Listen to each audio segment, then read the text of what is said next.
Ada dua hal yang tidak boleh disentuh oleh pembunuh profesional. Pertama, keluarga. Satu lagi, hewan peliharaannya. Geng ini, untung, tidak menyentuh kedua itu. Mereka langsung menyentuh dirinya. Ia adalah Hutch. Ia biasanya terlihat seperti pria baik di rumah. Malam itu, ada dua orang perampok masuk. Ia berinisiatif terlihat lemah, dan memberikan perampok mengambil uangnya.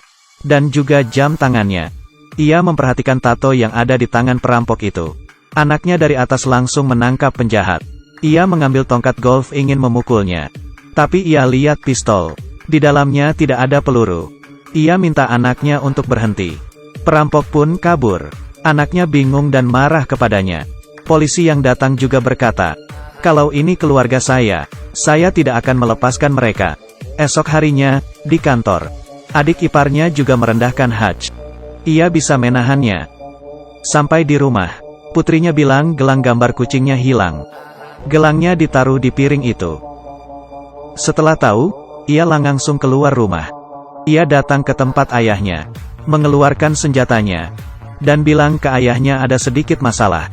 Ayahnya juga mengerti. Ia pergi ke tempat tato. Bosnya orang kejam. Ia mulai menepuk tangannya ke meja. Ia langsung mengeluarkan sejumlah uang. Orang di sebelahnya melihat tatonya. Ada suara bel pintu dan ia bergegas pergi.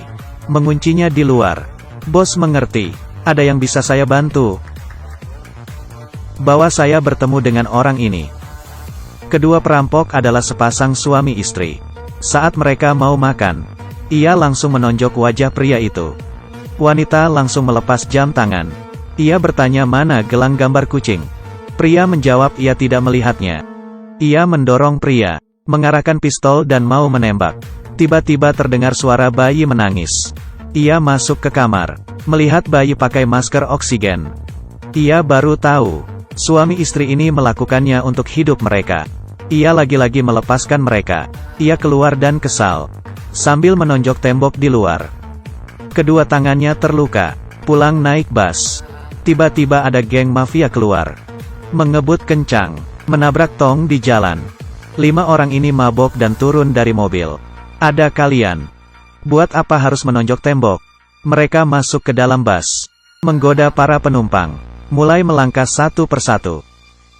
Ia sudah tidak bisa menahannya. Ia pergi ke depan bus. Menyuruh supir bus turun dan tutup pintu. Puas dengan keberadaan mereka. Di dalam bus, ia mengeluarkan pistol. Dan mengeluarkan seluruh isi peluru. Tersenyum berkata, "Aku akan menghabisi kalian." Mereka langsung ketawa. Pria kepang ini mulai menonjoknya. Ia pun balas menonjoknya.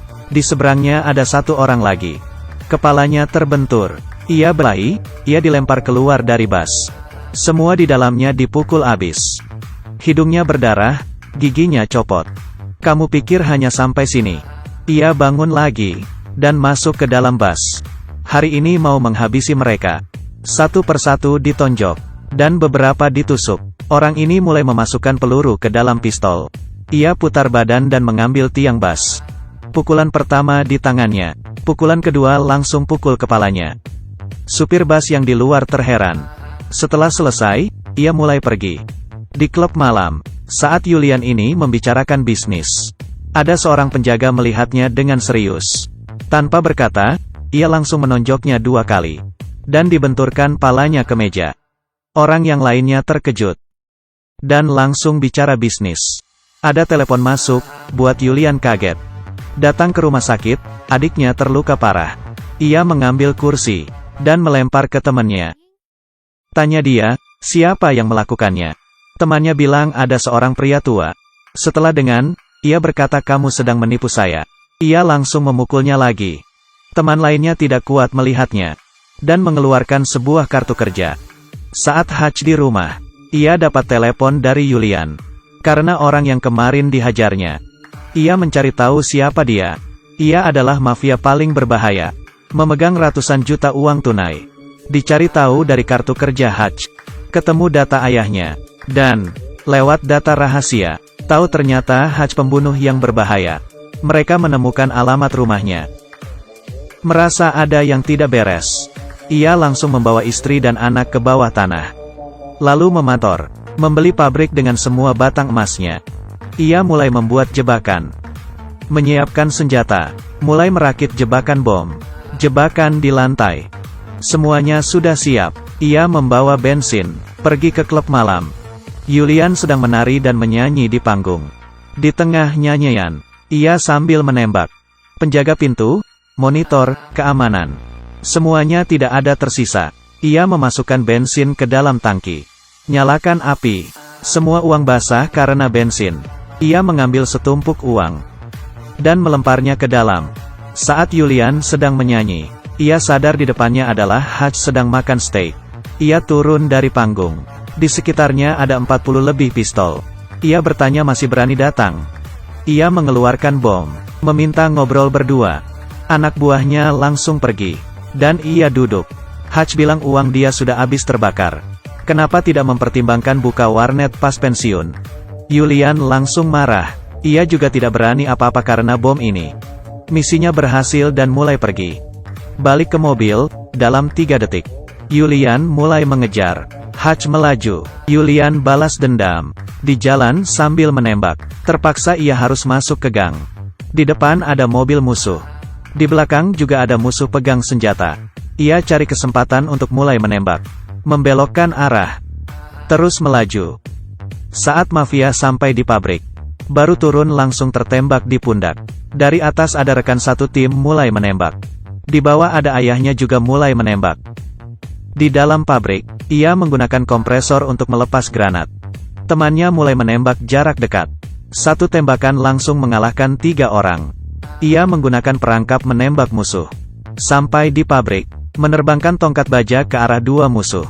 Di dalam pabrik, 3 orang terus menembak. Musuh satu persatu terkalahkan.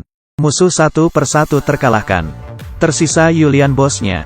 Hutch sudah tidak ada peluru. Ia pikir ceritanya akan kebalik. Tidak ada yang tahu, Hutch membawa kaca yang sudah terpasang bom. Perang berakhir. Ketiganya merayakan bersama. Ia membawa istrinya beli rumah baru. Ayahnya dan tim membawa banyak senjata. Tegang dan tidak terbayangkan. Teriakan dan tembakan dimulai. Makan popcorn sambil nonton. Ia memang memberimu tembak-tembakan. Dan juga menunjukkan kebenaran. Ia menghapus 3 angka di depannya. Tingkat rumah tidak rata-rata. Rekomendasi 4 bintang untuk film, bukan siapa-siapa. Aliran film dan komentar terkenal. Klik untuk mengikuti film ini.